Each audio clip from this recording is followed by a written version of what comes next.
Ma te ofalofa ma whaatalofa atu I le whaasau ngā tātou atunu. Tātou porkalame fo le o le Suluaulama. E o le whaamalo I le whenga iei whiau mga luenga o le nei aso. E o le whaua tau mai le tau Afiafi o le nei aso. Ia ma tali tonu malisunga ia whata. Ia sa manuia whiau mga luenga o le nei aso. Malo whata? Ia. Malo whata toa? So I fo manuia fo le nevanga o le Afiafi. Ia. Fonga mai mo fo I le tātou tunu. Ia leo tātou pai mai si ui o whiau mga luenga. Ia moli le ngang whawhitai mo le whamalo. Tapuaiga fo ia nei o tātou mātua mātutua o ro whapeo na po le whala ma whiaula le ula. Ia Tapuaiga whaiva o le atunu. Whamalo, whawhitai, Tapua. Le ngata fo I leo le whamalo I tālo le au whainga luenga. Po whea lava sa anga I le nei aso mai mautinoa. Ia sa tū mau pel te tālo. Ia tūri loa tama whanau le atunu I Samoa nei. Ia whapea fo I atunu I mau. Ina ia taunu manuia le nei aso I whiau mga luenga sa whenga iai. Po le ale vaenga o le aso, o le ale taimi, o lo maua ma le tātou porkalame le Suluaulama. Ia ma whaalo atu, ma whaamalo atu. Ia wā lewa tau maile, tau Afiafi o le nei aso. I whiau mga luenga I nei le tātou atunu I Samoa. Manuia le tātou ofisa au tūwhata. Ia. O lo maulunga pēa leo ina le masina I le soifua ma le ola o ngai o kātou. Sia tātou au whainga ruanga. Le ngata I tāmalingi nei. Ia manatu fo I whapea ia le vaenga o loo ngā lue mai taisongi. Ia le ofisa o onga ke siano. Ia me se fo I o ngā luenga o loo whapea o na whitai tunga iai. Ia mata ngā luenga umalawa le kalesia. Ia mātau te whamalo atu, malo ngā lue. Ia malo fo I le ona sai. Whamalo I tātou sa ngā lulua I ngā luenga le malo. Manatu fo I o le ma whamalo o te tau. Ia I le whaululunga am tai o tātou malo. Mai ai leo le malo, ma le masiofo, sui au ma le masiofo. Ta mai tai pālemia, sui pālemia. O le fong fetalai, ma le sui fong fetalai. Minister kapeneta, ia ma sui o le fono a ofai tū la fono le tātou malo Samoa, wha malo atu mo whiau mga luenga. E manatu le sa tō I sui le fono. Ia. Anafi. Ia, pi o ananafi le sa whapeo na toe. Mawai le hawa noa, ia usui ai fo le fono. Ia ua fo le la singa le mamalo le atunu. Me se fo I o le soala upuleina o nisi fo I o tūlanga. Ia ua lava le ngā luenga o lo whitai tunga iei le tātou malo. Malo lava mo whiau mga luenga. Ia o mai whaululunga mta ngā luenga le malo. Whaululunga mta ngā luenga tūma oti. Ia o le au whai pisinisi tono le tātou taulanga.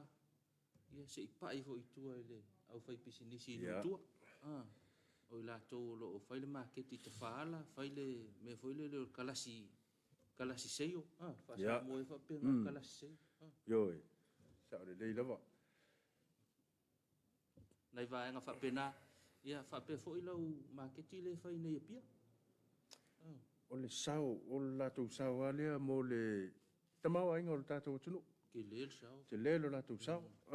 Ia o le alava lau ngā luenga o lo whapea na au ona e mo le atunu ma le tātou malo. Ia o lo sauna le tamau ainga o si o tātou atunu malo whawhitai. Wha malo I lātou tau tua vai o tātou ainga. I tātou tua. Le malosi o tātou ainga o le malosi o le nuu. Ia whapea fo ia le tau tua ina o le kālesia ma lau whai ngā luenga. Tātou le e ngafa ma le ngalue ina o le whanua. Ia. O le tofu ina o ngā teifale, ngā senga ese. Tau singa o tātou mātua, le tau singa o I lātou nai whaanofo I sea, le ngata le COVID, ia whaapea le fulu. Le tau singa o ngā senga mo I lātou na, ia malewa ainga o le lautele o tātou ainga. Whaamalo atu tātou porkalame le Suluaulama e tau. Whaamalo fo ina e tātou paanga. Whea lava le tafa o le lalolangi o lo e maua mai ai. Ia le nei o nanga, ia ofo ne atu ilo maota ma lo lawa.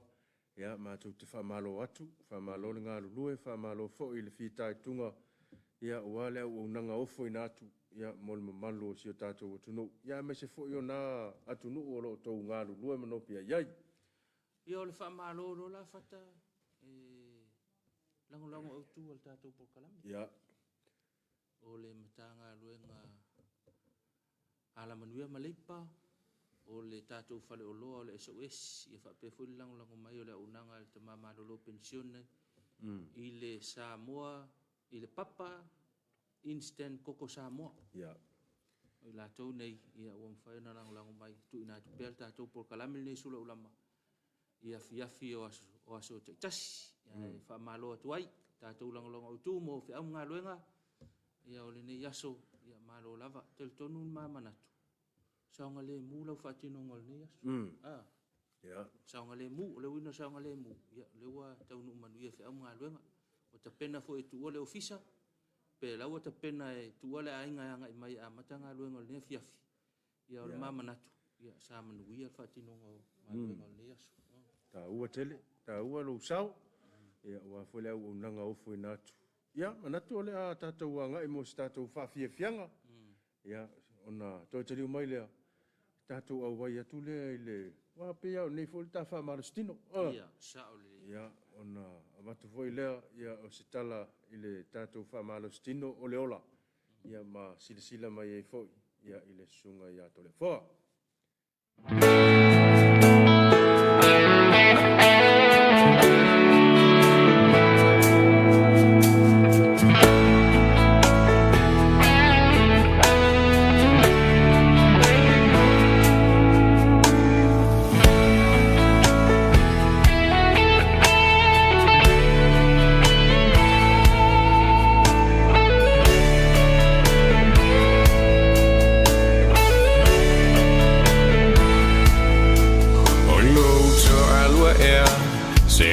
Fire to Fabia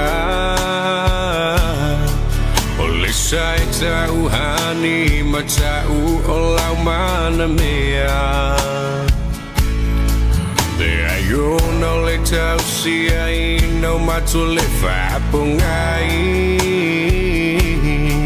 Na e tau to mai ai a ua sili lau va ai Tui palalava o I whiau le tele o taimi Au ta whawhau tuangane mati e pasi O te moile po male malingi o ulo I mata O bei te o lenga tai whasia ai pupula o na mata Foi vale fuma se leo le po Ele o se vai tanga me ama se fulu ulo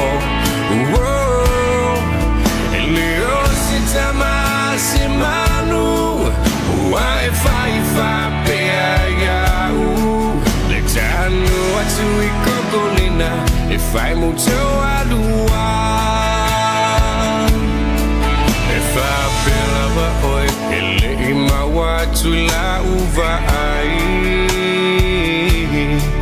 Le tava lele na e sauai Atu mamau mai Malona si uleo na ulangona Baby see you tomorrow morning Oi awe I tai lo tavatu Pita te ochi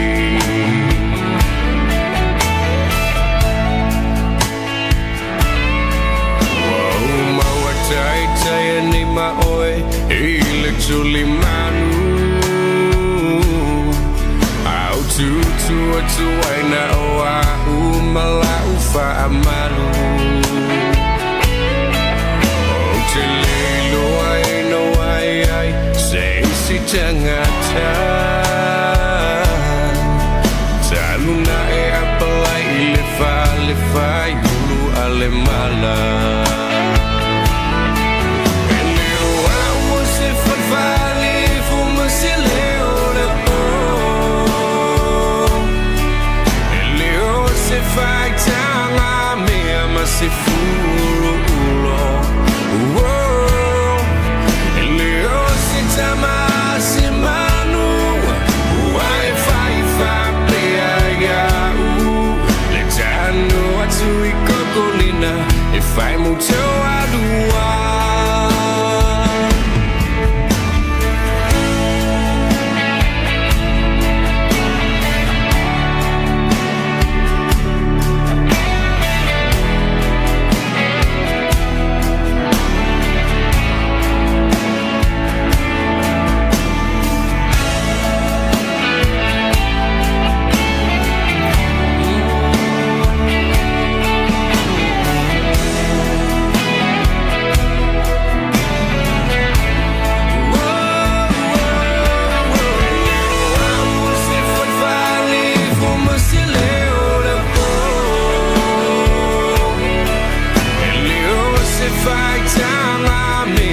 masifulu Leo sitama simanu Wi-Fi fapeaga Letano watu ikogolina If I move to Alua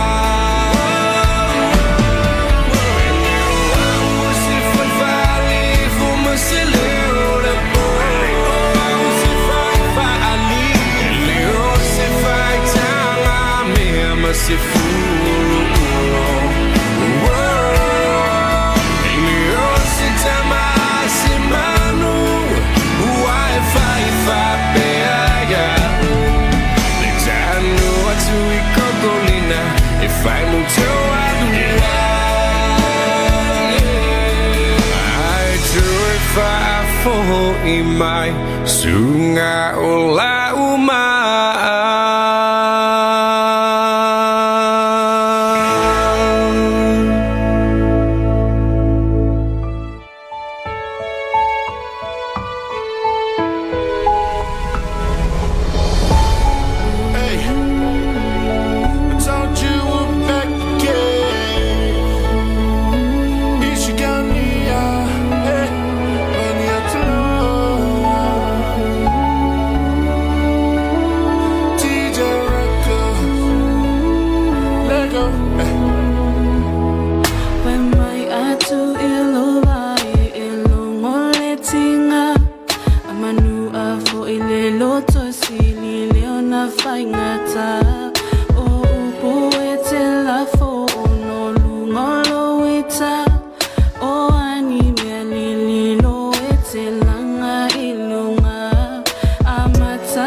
Ai ole leo ina fatupu inai ole misa Lauanganu Samoa ai o ngati tonu ai ole alofa E pe ona fai mai ole tusi ole tu tonu le na Apo mai no uso ia ele situ Sauni ina lo malo E pe ona feta lai mai Yesu Tali tonu matau fai Tato te savali lana upu Nata faali tino atu matu Let's run the feeling move I imana tua sinile Nate pone lono loto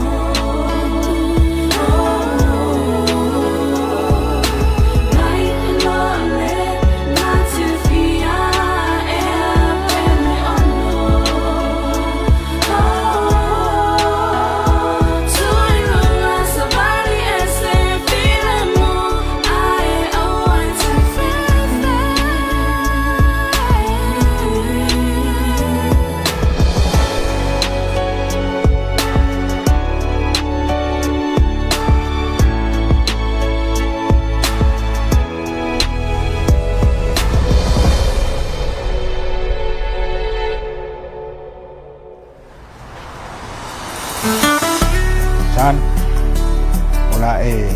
kato ainga.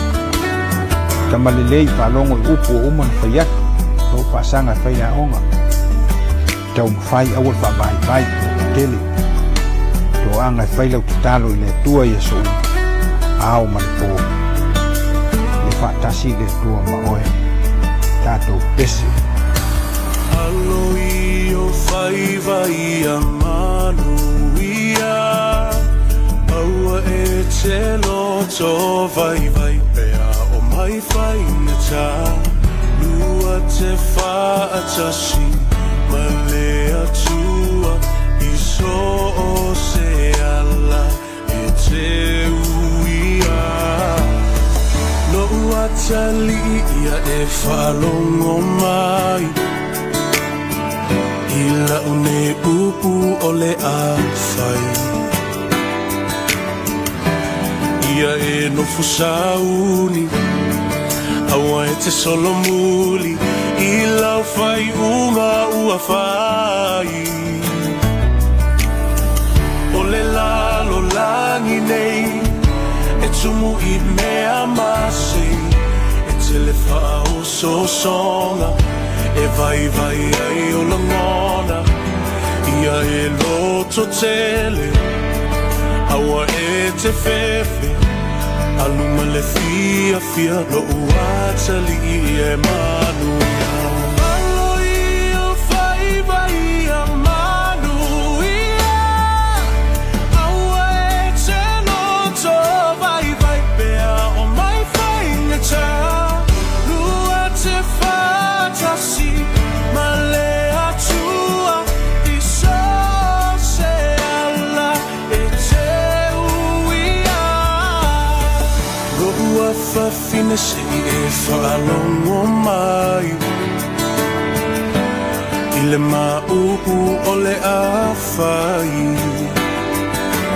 me I manatu mama I loi matau lo tina a o e folau I le vasa loa loa e whai ngata o e malua I le ainga nei lo ua whawhine se alofa whai le lei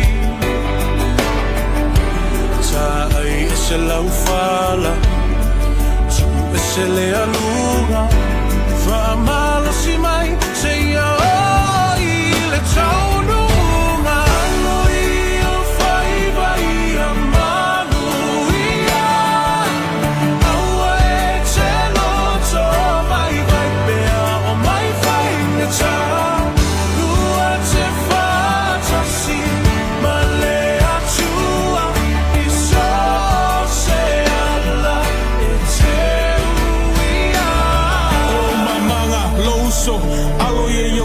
Ia urulu maka folau lo fa moe awa le kaua ia kolo loko ia manga kuolo ku ile muri papanga ama kua ngai ainga ai mai se la fanga mofka kalo kapua I fa lo le ala awa lo savalinga nge ku ia lo vai se maa lo su fa lo le lei ile au ngangi ama papa fa kua ngai fai mo e ku ai mangule fa nga malanga fa lo le lei mai manga kua alu ma mo ngai kama kua awa ke fefe lo ko kele o le lupele afalele ki kele fili ki kele pia kamo e sapo le manguia ko anga le loku ko anga kakalo awa nge ngaro la kuspa ia oi se sole se awa ke kangi ke pakau lai le puole langi fa amalo si o le koa kau le kaua mo Samoa ia wa ke nga fa kuanga ke o moko mano nganga ai sa le ka fa ko fa ia kuia ai lo kama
toi tali mai tatou por kalame Suluaulama le vanga le Afiafi ia nai Afiafianga e whaanofo mālua foi ia le mai ai o whao mga luenga le nei aso a whapeo lewa e taunu le whale ia mālua lava ia le lofo le tua saonga le muunga luenga le aso saonga le muro toi fo ia tu le whale ia nai fo ia saonga le muun whatani mai le to ina malo mtua mal whanau ia o hafuni ve singa sa whapeo na whenga i tono le ofisa ia manatu ia na u umon toi teu ma toi whalelei ia o hafu ile anga inga iluma o tatou whao man ngā luenga o lo whapeo na ngā lue ai ai malo leo na sai malo fo le lang pale Fata e wai ta ua vaenga ia e le kai vau ia kama ia tulanga ia i fui le fi au le aso sao le ia te langona tailo ia te langona a mua se aso fui le wa sao mani fa fitau Lo pe kasi. Pe kasi. Ile kausanga ako. Yo. Ai longa fo ia mau se kasi. Ia. Ale mafu anga nei mea ia ole stupe. Le ia fa bisa ia la ia le ba. Mea tu. Le ia tupe male ai ul tupe. Male pe ia mai ul tupe. Yo. Tongi ul tupe. Ul fa vita ulina. Ia fai maile mau fa kelsiano. Se o me vai mena. Sa le ia. Me vai mena manatula leo se tupe. Ai ko la ngonga e kurunga ke ka mo I fa fo mo ko malosi ya. Malosi le mo wala le malosi. Ku ai se lau pa singel malosi la. La. Au leo se kupe. Ele o so songi leo se kupe le malosi o kingo le mo. Ele o so. Nei vai nga fa pena ia. Fa kel sia no me vai o le lofo le tua. Wa ko alo malosi fo malolo. Ya, sa le lava. Au vai nga na ia fa sara via nga luenga le temi male temi. Ia ai tau fo wa tu ai tatu ia wa tau singa na ia inga ia al tu ala lo tatu por kalame ia fa vanga lo ma fo fa to file mule mo lo to mali ngai lo le se pele se coupe le se ki Ale tau al tala le to le fo fa mai fa malo stino o le ola fa malo stino o le ola ia mo wale so fo malo lo ina le le ngata o lo tino ia ai me se fo io me tau mafalo fa pe ia pa lengi le ia pa lengi le ia ona mo le o so fu malo lo ina le ma te fa malo ma fa talo fa tu le fionga tu le fo ma tato fa le koleni o le Hims Fitness Center I vai se tai ia lo nga lo va va lu mal tato wa unanga ia wal tato fa manatu o le fa malo stino le ola ia manatu le temi nei fata sisil mal tato por kalame o le fa malo stino o le ola.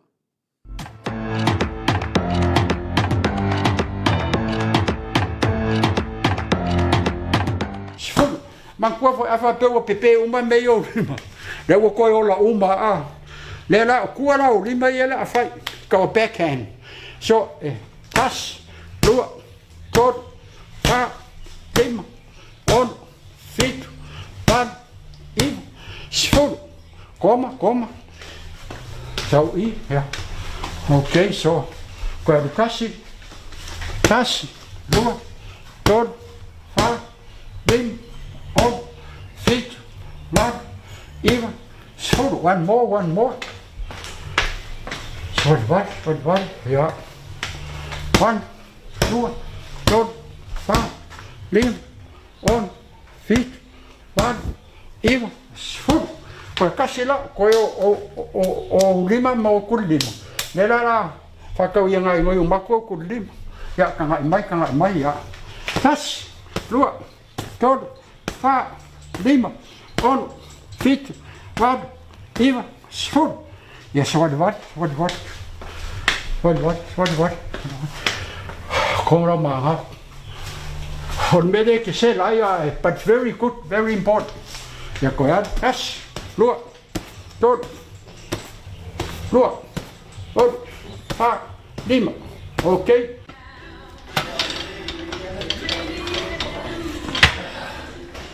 Agostino Urola. Exercise is life.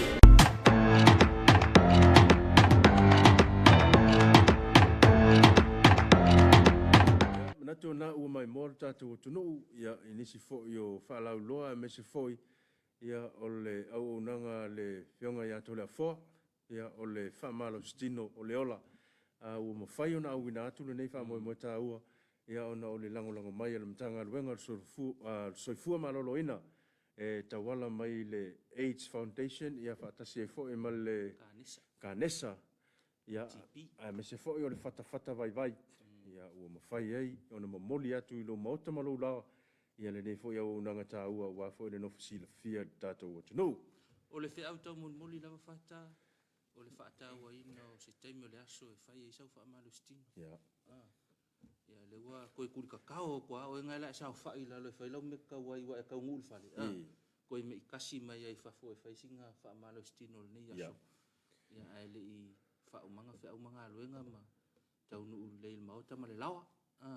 o le whaamanatu, e le ngata i le taulongolongo al soifua maloloina, pe o na langolango mai le tātou porkalame, e whapefo le taulongo al tātou ofisa, ti e whakasa TV ma la unanga, ia whaatasi e ma le tau, ma le sosoani mai e le fionga e tole fua, tātou whalkoleni, ina ia whaatahaua le whaamalostino le ola.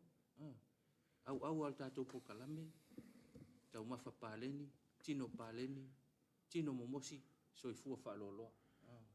Tāua, ia o nei uma tūlanga uma, ia e whātāua ina ia le mawhauwhau. Ia e mese fo, ia o le tuu atoa lo, ia pe se furu minute, o le aso.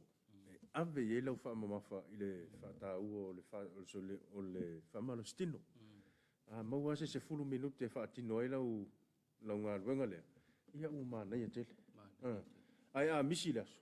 Ia matua pe ia misi si vaanga ta u le olanga.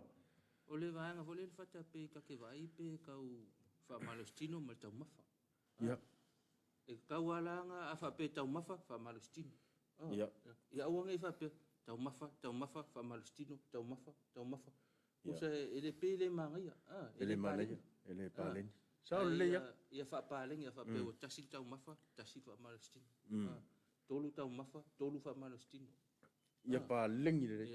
Ia pa lengi le. Langa ke langonga fa pe tolu tau mafa ai tasi fa malostino. Lono inga folinga mai ele o. Ele pa lengi le. Ia au le tau longolongo le tatou por kalame o fa malostino. Ia o le vaenga o tatou soifua ma le ola. So ani fo nei vai tau i le lolofi mai fa mai ma vaenga o lo afia i tatou si o manga lau tele. I le tau singa o le soifua maloloina. Ai toi whaftaila vai le soifua maloloina. Ma le lango ino tatou por kalame. Ma le mautau ave. Ia soani o tatou whaamalostino. I lo tatou soifua maloloina nei vai tau. Ia ona o le whaamai o whianga i tatou. Whaatei foi le whianga to le fua. Ia tu mai o le tau au. Ia e tu whamailona to mai. I ala e whaamalostino. E whitau i mtatou. Po le alto e ngā matuana ia. Ia. Soani mai to mai a to le fua. I le whaamalostino e tau. Ia matala whiunga. Ia molo soifua na oia. Ia, manatu o nā ua nofo fale ia ai o whingalo. Ia se tu alalo fo ia le tātou ofisa. Ia e me se fo ia se whiau o lo tau moli atu e le whiunga ia to le fua. Ia wā lava le tau mawhai lava ina ia pui ai tātou. Ia mai le tele o whita mawhai tau le olanga nei. Ai manatu ona o lea ua tātou tūlata i le taimi o le tātou sauninga loto le Afiafi. Ia o le tātou tofi le Afiafi nei. Ia o le sunga i le awa maa lua whau. Ia o le sunga i a tā vita reupena o le kālesia. E whakasa mai ale i sa i sifo o le tātou tofi na. Ia mo le nei Afiafi. O le a e mai mo mai nisi o tātou whawhi whianga whaaleanganga. Ia e mese fo i o pesenga whaaleanganga. Ia e tādi ai le taimi o le tātou sauninga lotu.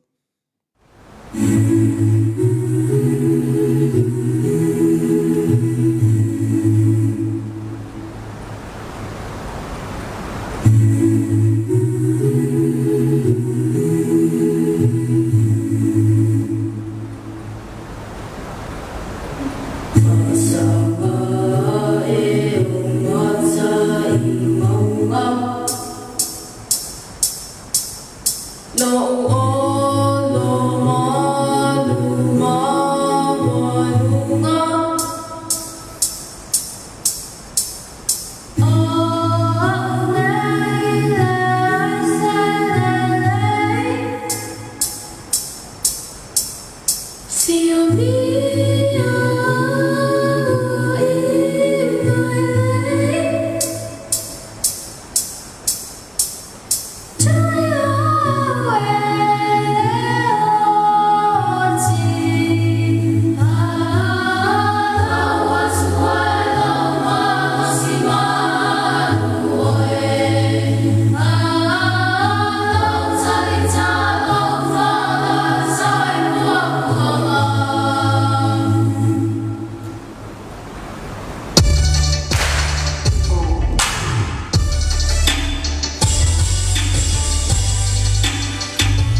Samoa e mapu mai ai whiau mga luenga o le ni aso. Tātou te vi ia pēr le alofa ma le alofa tausi mai o le atua i lo o tō soifua. So mātou wola vai vai. Ua taua i manu whiau mga luenga o le ni aso. O mai a se o tātou tapua i atu i le atua. E a fia o mau i a te ia le anganga o le alii. O le anganga o le poto ma le mafaufau. O le anganga o le whātonunga ma le malosi. O le anganga o le malamalama ma le matau i le atua. O le tatalo mo le anganga pa ia. Tātou wifo ma tatalo i le atua. Le atua silisili e se lo mātou tama e whaavavau. E pa ia e mamalu. E silisili e se lava la ua fio. O la ua fio o le atua o le lofa fua ma le lofa muti muti vale o malava. O lo ua lofa whalia le alo mātou tama. Ua taua i manu fua fuanga uma si o mātou atunuu. O ngā luenga malava singa sa whea ngai ma le tangata lava ia alo mātou atua. O mātou o mai le nei afiafi. Se yo mātou whafo i atu le vi inga, le whamanu ma le whane tanga i laua fio. Ai pa ngā lava le alo mātou atua. E la ngona ina pe alo mātou whatau waa ma le ato toa whale anganga i o luma. Le ala leo lo mātou mua i wala au i laua fio. Ina se ia fio mai e ala i loa nganga pa ia. E te tau tōlua ina, ma whapaia ina o mātou tangata ma la mātou Tapuaiga i le nei Afiafi. Ina ia whaia ma le awa ma le mi ngāo e te tau ai. Ma ia iwa tuai mea uma i le whaasilisili ina o lovi inga e whaavavau.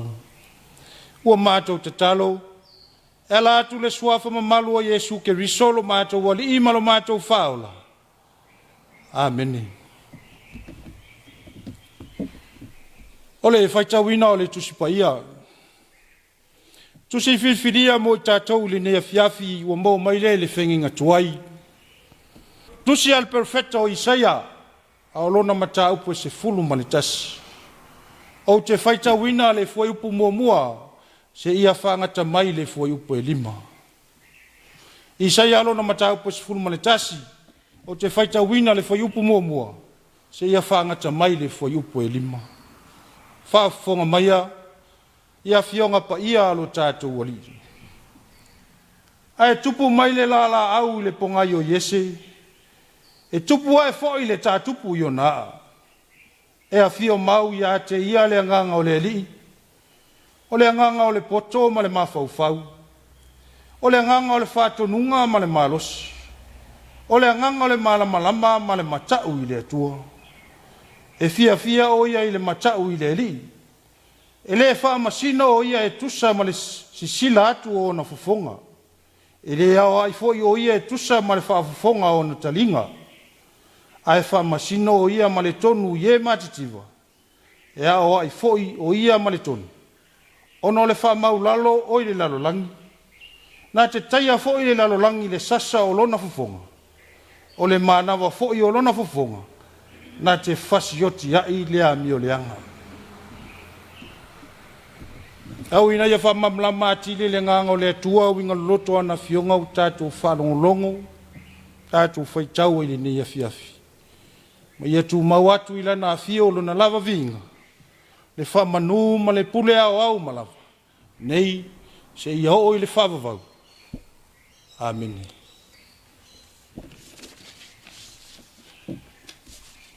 O le launga e le suafa ma malu o le atua le tama, le alo ma le anganga paia. Amene. Ua maua le matua o le launga ma le tusi sa whaitawina i saia alo na mata upo se fulu ma le tasi. E ua ufaonga ina le whai upu mua mua, whaafufonga o te toi whaitawina. Ai tupu mai le la au le pongai o Yese, e tupu ai fo i le tātupu i o naa. O le manatu au tu o le launga li ne Afiafi mo tātou e whapea.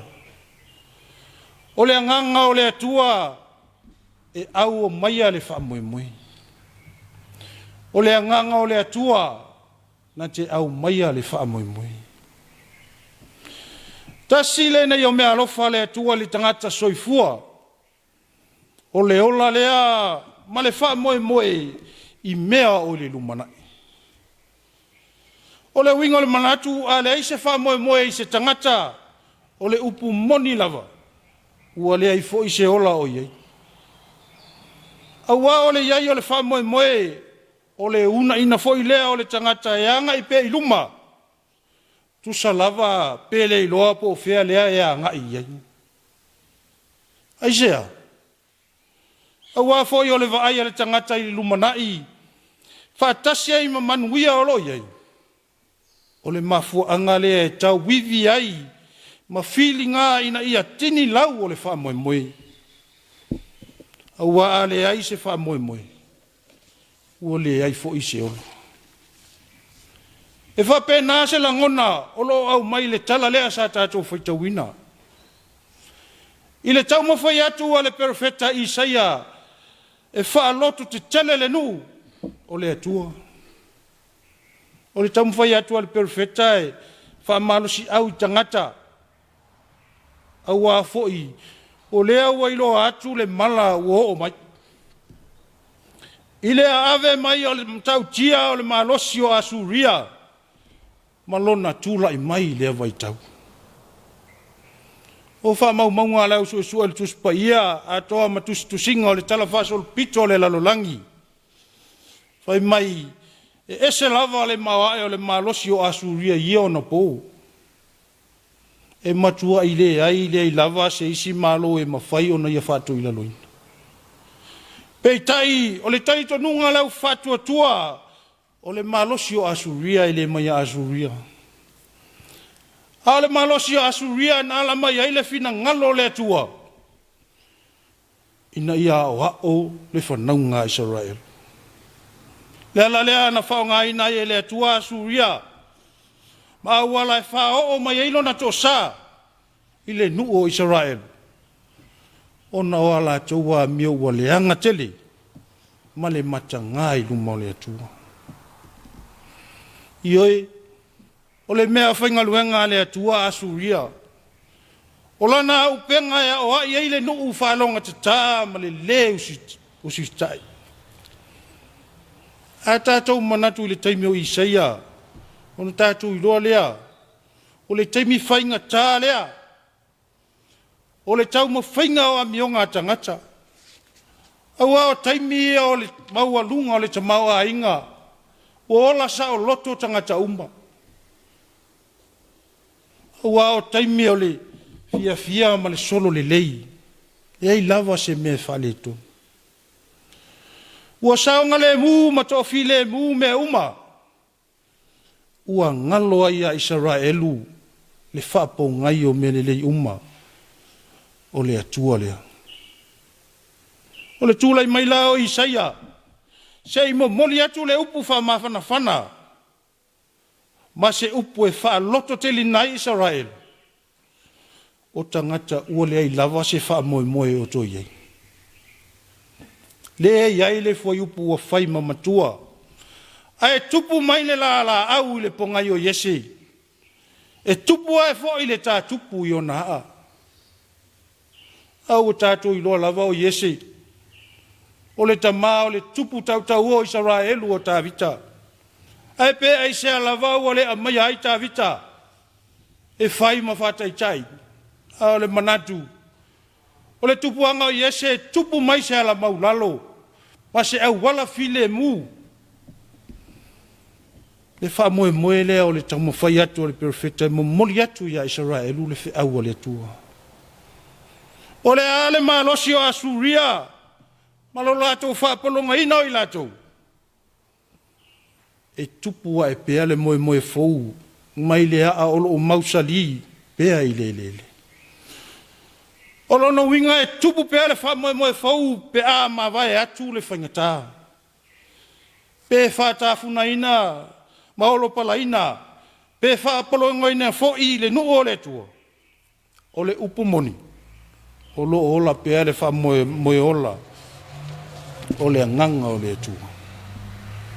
Le nganga le o lo whamatalaina, o le nganga o le poto ma le mafaufau, o le nganga o le whatonunga ma le malosi, o le nganga o le malamalama ma le matau i le atua. Le fe au le ale perfecta mo le nuu o le atua. Le nganga le ana te au mai ale whamoe fau e tupu mai to tonu o ti ngā. E le mawhaila o nei loa le malosi o le whamoe fau. Pe a le ui mai i ti ngā mawhaingata. Samoa e malau whafonga anga i le ni Afiafi. O le whea lea le tala le lei mo i tātou. Malau soifua au na maso tātou wola tau tua i so se vaenga ua vala au nai le soifua. O le anganga o le atua na te au mai ale whamoe. Ioi, o le whamoe lea i whamanu yanga mai le atua e tusa ai ma le au nanga ma le tau tua e hala ina na ngaluenga. Ai le ngata i lea, a o le mawhai lea o na tātou whaatino o tiute, ma tofi e pei o na filifide i ai le soifua ma le ola. A o le fesili, o le alo tātou whamoe i le lumanai. E tele mano noa inga luenga ma mea fie whaatino, pei tai. E ai taimi tātou te tau whaila ngona ai le whapai e ma le wha vai. Ai mai se lava le nei vai tau i le tele o wha mai o lo pesi mai. Ma le vesi mai o le lalolani. E tau au ina ngoto huna ai le wha moe. Ma lo tātou wa ai i le atua. A o le wha manatu. Mo i tātou i le nei Afiafi. Samoa. Ia whaia mea uma ma le wha moe le mana o le nganga o le atua. E fe soa ni ai lo tātou vai, ma lo tātou whaatau wa. O le fe soa ni ale nganga, o le a whapea o na liliwi na ai se mea wha tau wa, ma le vai. E a vea ma wha moe le lei, ma le tā ua i le lumanai. O le wha moe i le lumanai, e ma whai o na wha atino, pe a whai lea mua o na tātou ngalului i le teimi nei. O le soifuanga o Yesu Keriso, o le whataita inga sili lea mo i tātou. Awa na whea ngai pēa ma whainga tā ma whawhita uli onga, i le taimi o lana ngānuenga. Ai le i whaavaiva i lava.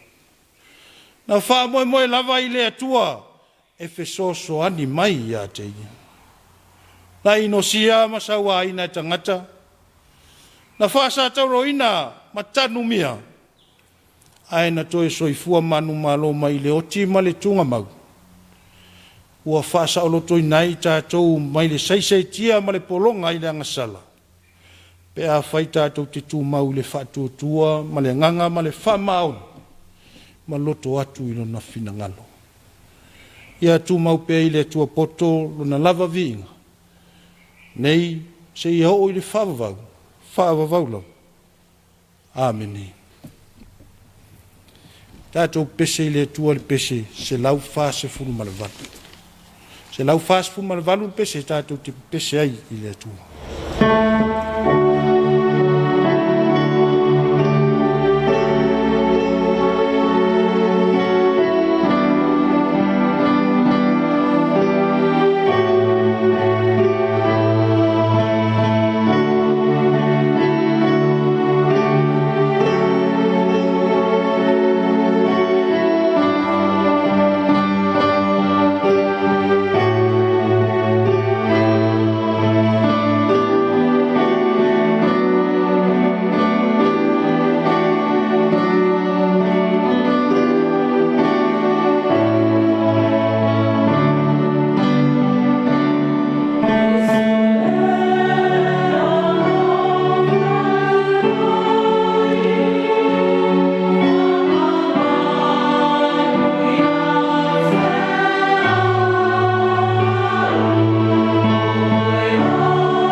tātou talusanga o le tatala o le whaafitai whātoe senga ma mumoli atu o tātou manao i le atua.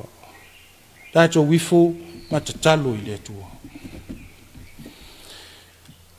Le atua tolu tasi pa iae, le atua le tamā, le alo ma le nganga pa ia.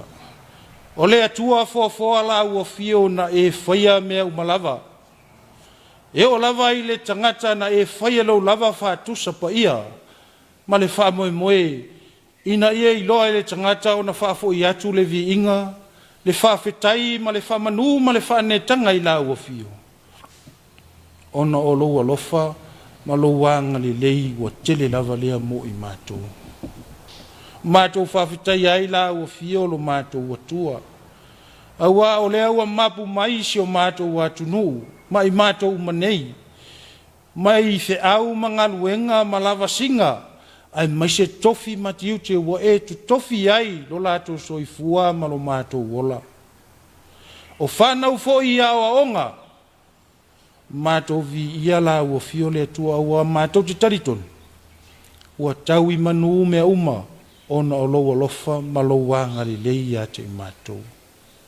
Mātou te taritonu foi lo mātou ta mai e lawa nisi, o lo whaua wina pēti utele nei taimi lo mātou ta mawale tau tua, mo le manuia lau tele o lo mātou watunu, whawhetai lo lātou soifua au auna lo mātou ta maa.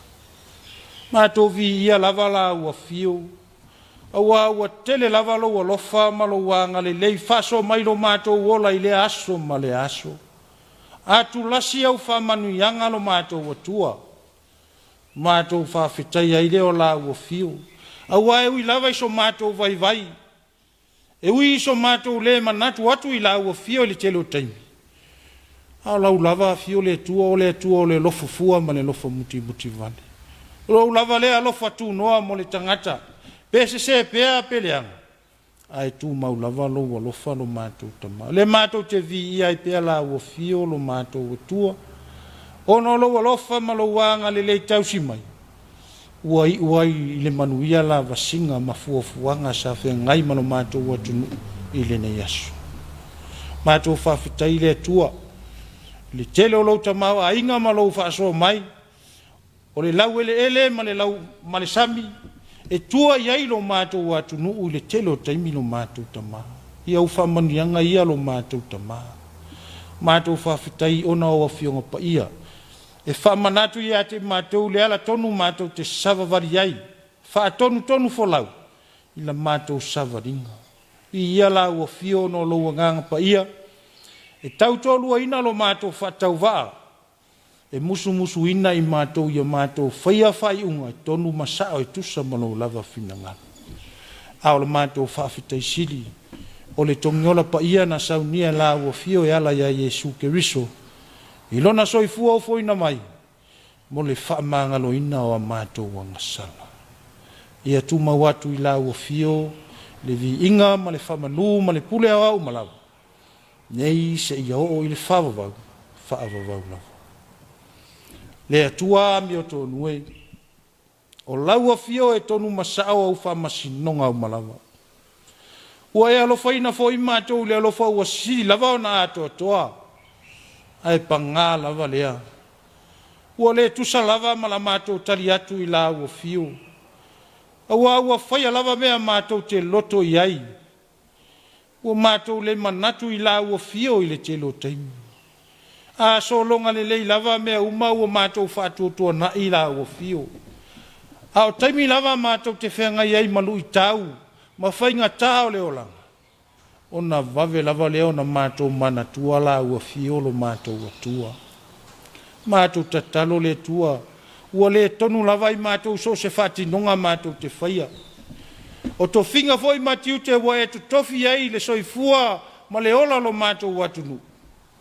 Ua le ato atoa lava la mātou whati nonga. E o foi le tautua ino lau fe au malau ngaluenga. Ua mātou le whamaoni lava lo mātou atua. Mātou le manatu fo i la ua fio. Aua ua tele lava ina mātou whaoa lo vi inga. Mātou tatalo le atua o la ua fio e te sila le meli. E le lilo lava i mātou i luma o lau sila whanga pa ia. Mātou tatalo le atua lo mātou tamalofa. Whamangalo I mātou umalava. I le toto pa ia lo walo pelo Yesu Keriso na whamalingina I lunga le satau. Ina ia mama ngalo ai I mātou. Le atua whafufonga tataloi. O lau afio lava malia ai o mātou manao I mea lelei umalava. Se ia whamanuia la mātou Tapuaiga I le nei Afiafi. Whamanuia se o mātou watu nuu o Samoa. Mai lava I ona taitai, se ia o lava I le lautele o tangata nuu o se o mātou watu nuu. Whamanuia I ona lau whanua malo na ngātai whale. O lo tua iai le soifua ma le ola o tangata I le aso ma le aso lo mātou atua. Whamanuia I ka le sia uma I tutonu o le nei atunu. Lo lato nofo tatalo ai. Awa le manuia ma le malutia pea o Samoa mai le tele o whaamai. Ai mai se whaafita audi o lo lofi mai le nei vaitau. Ia iai lo o lofa ma lo wanga le nei. Whamanuia la ua fio I whaurulunga o matanga luenga. Ale malo. Umatanga luenga tu ma oti lo mātou tama. Mātou tatalo. Ia iai lo wanga le lei. O to finga matiuta wa e to tofi iai le soifua ma le ola. Ia iai lo wanga le lei. Alo fangia whanau o le atunu. Whea ngai pea ma o onga. Au vesi iai le nei vaitau o le whamai lo mātou atua. Tatalo lava I la ua fio. E tupu pea le whamoe moe fau o lo alofa. Ma lo wanga le lei lo mātou tama. Lala lea mātou te whina ua I pea. Wa mātou tau mawhai e tau sili mesili. Mō lau o fio. Awa o lau o fio e te whatupu ina manatu lele. Awa le manuia lau tele o sio mātou nei atunu. Anga le lei lau o fio. Mātou Tapuaiga maise le nei au fia lo mātou tama. Ia iai au whamanuianga lo mātou atua. Mātou tatalo I lau o fio. Teimi o mātou whaia se malolonga. Ia maua lava se malolonga filemu. Mai lau o fio lo mātou atua. Mātou tatalo ia. Whaatasi ai ma le telo tatalo lilo le loto le tangata lava ia. Mātou wafo inatu e whaia pelo finangalo. Aua lava no lo mātou whatau anau. A o le manuia ma le filemu o lau o fio le atua lo mātou tama. Le lofa siri ese o Yesu Keriso lo mātou wali ima lo mātou whaola. Ile male maftanga whai pea ma lau o fio nganga pa ia. Ia tu mau mai o mātou lunga, malunga o mātou watunu o Samoa male lalo langi ato. Nei, se ia o ile whaavavau lava. Amene.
Manatu o lea ua mai ona whaalele lupe o le tala lei.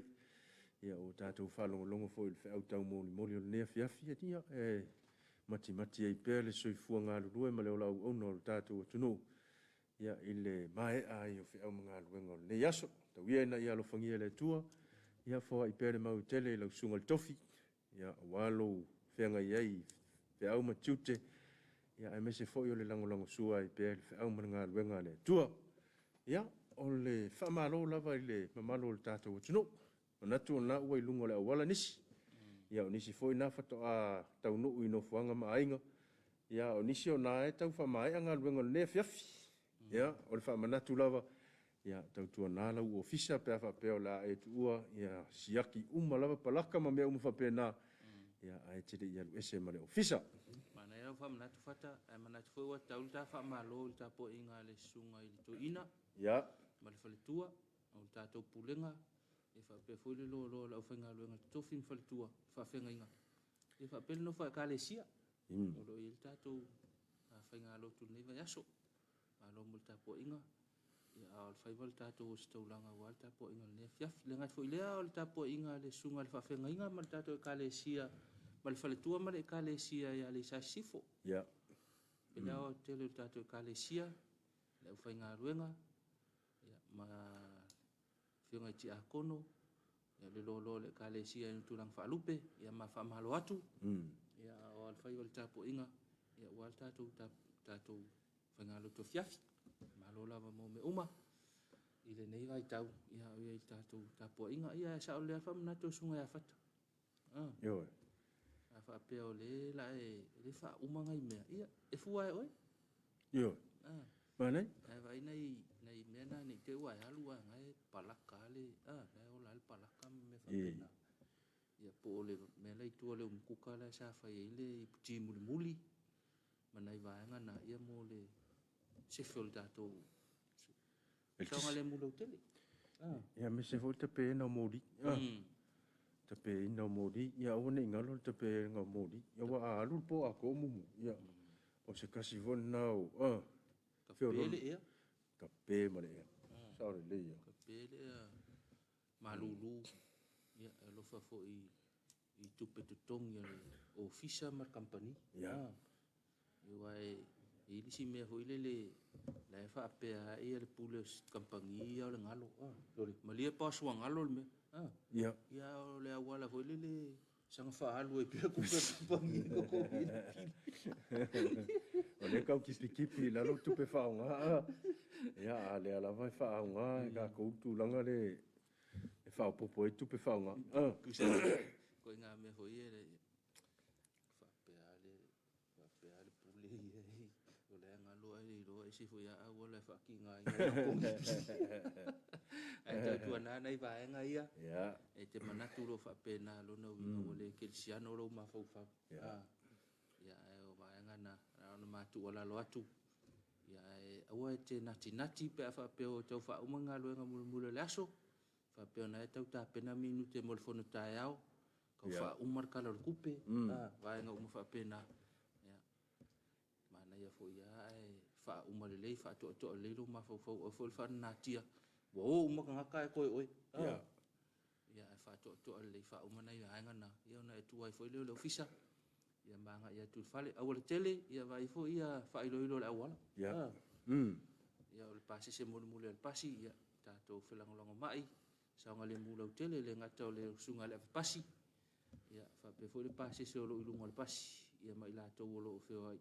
Pisi a le afiafi o le afiafi. I le mga ala. A me se nei tātou nui tua. Ia o le awala le whai o ia anam vaenga le ma te taulongo so. Ia se i tau tua na anil saunga le mui nei vaenga ia. Wapea fo i le teanga i mai a makalsifi. Ia malo lava. Whaawau ia le ngā luenga tuua. Ia mai le auso le umana. O lo ia nisi o le mamalo le tātou atunu ua me se lātou a tāwale. O lo fai a pele a mio leo le tuli o mori. Ia, whau tua pele tātou por kalame, wa e tua lalo atu pele malo tātou tunu. Awa lava nei, whai anu tūlanga wha pena. Wa tātou tele mai loa lava le la vea. Ia ona e whato ai lo, hoi leo le whale ton.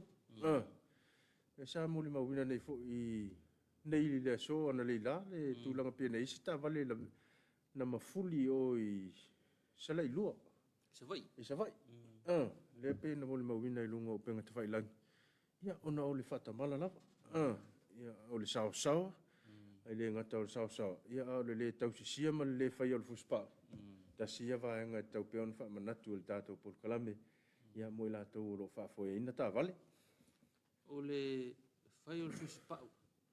Ma awal whai o le telefoni. Awal whai o le telefoni. Ta vale. Yo e, whaneia.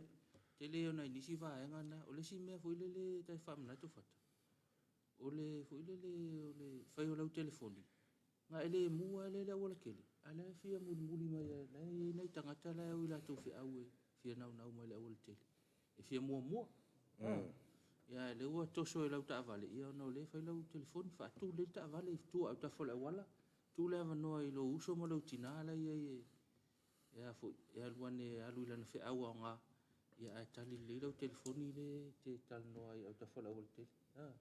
Awal tau ave ina telefoni. Awal fa nga ina telefoni. Ya o tau avel ta vale awale ona ma avel ta vale me masan awale ona fa pesa ingula ufangu sululua ngale la ya le wakau mai la Afiafi wo manga va wa fa so va ya awale avel ta vale ma ne lo so pasi ya pe fai de sio uso na mo ya tu o lo vale ai ku ka vale ngale ofisa se pike ku sken nai va nga fa pena ia o ngala e o se sing mafua I o ia o lo wingu la fenga lu. Sa le leia. Ele se me le leina tu la. Ia mo I lato fo ia malanga I lungo pas. O lo ia lo wa no em fai ona e to so ina longo. Pa fai o sao. Ia pa fai o te vava ia tu ele o tulanga I se tulanga leila pas. Ia ona ua tango fiele av malos. Ia me se malanga muli. Le la fo I tua I no mafioanga. Ia e ia le no em fai ona e to so longo. Ia fau tua leila pas. Fai ele o lava de malos. Ia nga ia se mai ia watu se fa foil pas. Ona o le soifua o le tātou tunu. Ina ia ua nei lama tia. I tu langa o lave tupu fa fosei.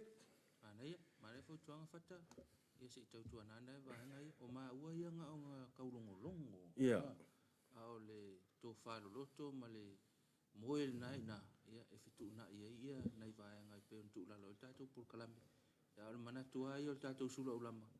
Ia vao ia ni lave tutupu. Ona o le whatamala. Whatamala. Ona le whatamala. O le silfia o tātou tunu. Mana tu la whaisin tātou marolonga te whai mai. Ia ona whaawau le o tātou por kalame le Suluaulama. Hey! Oh! Billy! Bacha! Continua! Hey! Oh!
Nisi o whawhiwhianga, ia whanofo while mui nai fo ile Afiafi, ia o tātou alo atu I malo longa o le nei fo I Afiafi.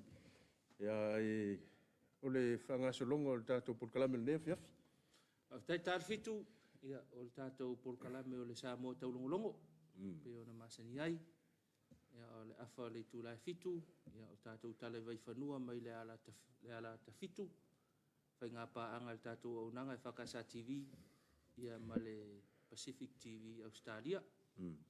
O le afa o le tūlai valu, o le tātou porkalame pe o na masani ai o le vaili le atu pona pona. Nai whaasoanga foi, ia ta ua mo tupulanga tala vou, ia whaapea foi, ia le whanau a onga. Ia o sa ili fisosoani I tala I tātou atunu, ia mawaenga whapena o loo. Vaili le atu pona pona.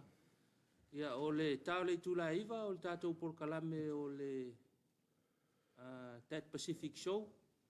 Ia le ngata fo I lea o le oto otonga o taalonga sa whenga ia ma le liki, ma le yungi la pi liki Australia. Ia. Wha mai at fo I lea o le unanga lau EFKS TV le vaenga le fiafi. I se ata tifanga ia ua te pena ina.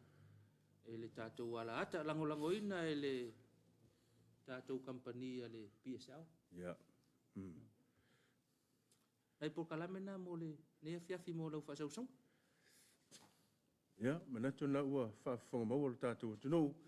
Ia, whatau tongo porkalame o le Afiafi nei. Ia, a ua tātou ua mai fo I le si ui o le tātou porkalame o Suluaulama. Ia, whaleo pele nganga whaafitai lau tūtali e na peo mātangata I maota malawa. Ia, o le hafo isa mātou wanga ua le tau tamali I lau whaafonga ia maru abe I whale lau finangalo. E matua I nae maa ngalo ai fo iso mātou whale. Tonu tātou toi whailoi le tūlai lima I le Afiafi atai au. Ai mōre teimi nei, ia manu I tele le nei Afiafi tō whāsoifua.